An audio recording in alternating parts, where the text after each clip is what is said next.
Hey guys, I'm Candace the Edgy Veg and welcome back to my channel. Today I'm going to show you how to level up your instant ramen. We're going to take one of these packages and make something that feels like a gourmet meal. If you like these types of videos, give this video a big, huge thumbs up. That way I know that you like it. If you have any recipe requests, video requests, you can leave them in the comment section down below. And the full recipe for this guy, as always, is going to be in the description box. Without further ado, let's get into our ramen. I have just a couple instant packs of ramen at home. I keep them just for easy meals when I'm lazy, when I'm hungover, when my partner's lazy, when my partner's hungover, or just something that I just want to snack on. It's just like something quick if I don't want to commit to like a huge meal. So I always have those in my pantry. I'm sure you also have them. Plus I love ramen and I love comfort food, and ramen is just one of those things for me. So I'm going to show you how to make a creamy, spicy ramen just using your ramen pack and also with just a couple ingredients you probably already have. I'll give you some substitutions as well in case you don't have the exact ingredients I have here. All right, so what I'm going to use to level up my ramen today is a package with the noodles and then the flavor packet. To beef it up a little bit broth-wise, I'm going to use soy milk. I saw this, I think this is more of like a Korean style noodle to have that like creaminess.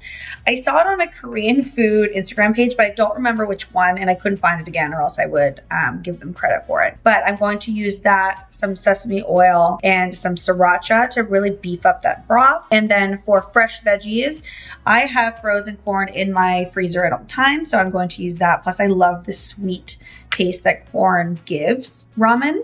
And then of course green onions, something I always have on hand as well. And they're really easy to regrow, fun fact. And then I have bok choy here, but you can use any green that you want. I've done this with kale, I've done this with spinach, I've done this even with broccoli. I just happen to have bok choy in my fridge, but you can kind of swap it out for whatever green you want. And then you of course need a protein. I'm using this Gusta seitan that I had open and I need to use in my fridge, but you can use cubed tofu, you can use like any type of vegan protein that you want, really. If you have any other type of vegetable, you can use that. It's fine. Just use your imagination and use what you have on hand. So to get started with this recipe, I'm going to bring a small pot of water to a boil so that I can boil the noodles.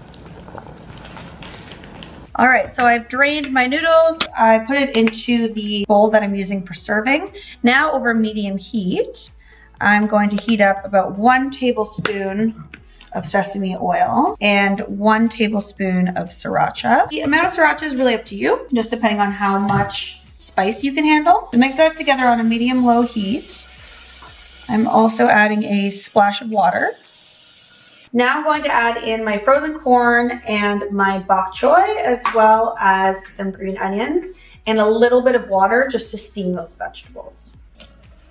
I've just cut these little baby bok choys into quarters, green onion, and we just want to steam those until they are lightly wilted. All right, I'm turning up the heat to kind of medium high-ish to steam those. If you want this to go a bit faster, cover with a lid. So I'm doing that. I'm also heating up my protein. You can put some tofu in the air fryer or pan fry some of your favorite seitan, whatever you want to do. All right, now I'm going to make the broth. So in the exact same pot, I'm going to start with half of this soup base, just because it could get too salty too quickly. So start with half. I'm also going to add in 1 cup of water and 3/4 cups of soy milk. And that's what's going to make it nice and creamy. And this just will add like a nice richness and almost like elegance to your ramen without trying very hard. All right, so I'm adding half of my broth. We're going to taste it later and add more if we need it. Then our water. We want to bring that back up to a boil. Now I'm going to add in the soy milk, and it's going to turn this nice pink color. Pretty much the color of a creamy ramen that you order from your favorite ramen place. We are going to bring that to a boil and then reduce the heat to a simmer for about 3 to 5 minutes. All right, so we have our noodles. Now I'm going to slowly add our broth. It's so rich and creamy. I mean, it's really up to you if you want to make this super fancy or not, but I just like to add in kind of the accoutrement afterwards. Oh, yeah. We, of course, are going to add our protein. We'll stick that, how about here? Plating 101. Don't do what I'm doing. Cause it's thinking? All right, so I'm adding some fresh green onion.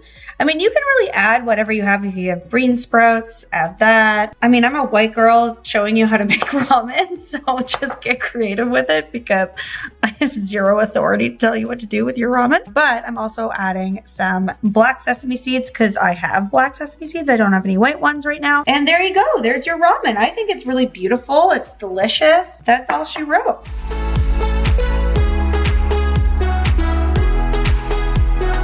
All right, guys, there you go. It's so good. Let me know in the comment section below, like, what is your favorite thing to level up? And also let me know if you have any recipe requests. If you have like a challenge for me, you can leave that there. And if you're new here, hit that subscribe button. The recipe for this is in the description box. Okay, bye.